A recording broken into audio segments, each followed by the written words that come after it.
I inhaled so sharply that my lungs burned with the force of it, rose slowly from the table where I'd been studying, deliberately donned my lavender raincoat, my hands shaking, sweat forming along my hairline like condensation over a steaming pot, chose my words carefully, not wanting to suggest more than I meant. I am going to school. I nudged past her to the door, placed my hand on the knob, and gave it a yank.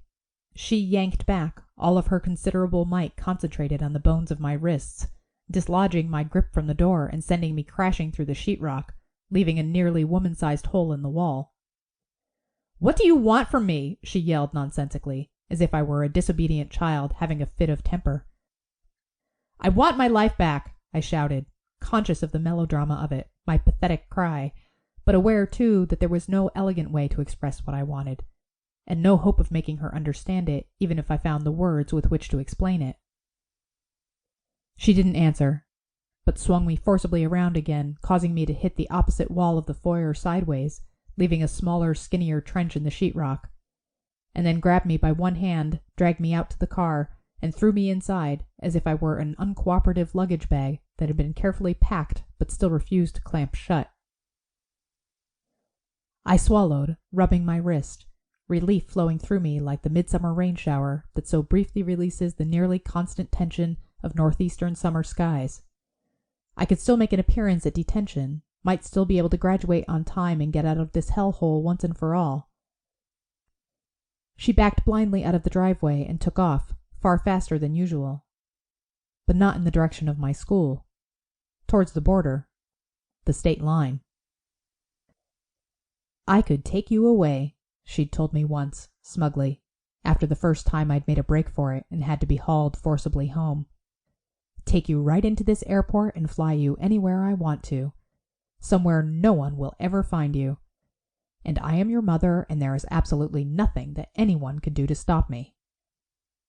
She'd smiled complacently as we drove around and around Bradley International Airport, humming cheerfully under her breath as she showed me the planes, pleased with her cleverness, the infallibility of her plan, her power.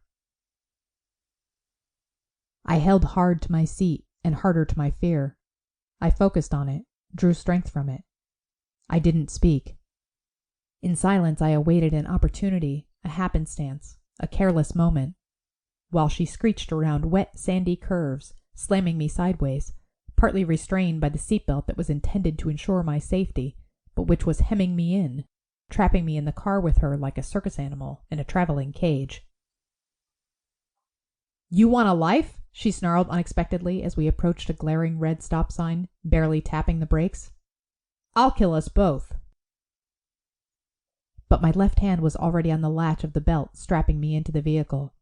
My right hovered by the door handle.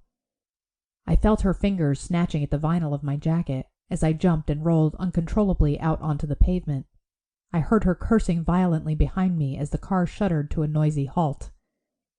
The backwoods of New England sprawled out before me, and I sprinted into them, clawed my way through branches and brambles and pricker bushes, and came at last to a tall cyclone fence that I climbed awkwardly, my full-grown feet too large for its twisted footholds, and then jumped, catching my jeans on its pointed peak and tearing them nearly the length of the seam, scraping bits of the soft flesh underneath. I stopped, listened. No sound of pursuit came to my ears. I stopped breathing, listened again, scanned the sky and tried to judge my direction from the clouds hiding the sun. Took a tentative step, my footfall crackling the underbrush. Listened again and heard nothing. Looked and saw nothing, nothing but trees and bushes and pine needles and the slivered remnants of last autumn's leaves finally freed from the cover of snow. And then began trudging the miles through the woods back to town. I didn't make it to detention.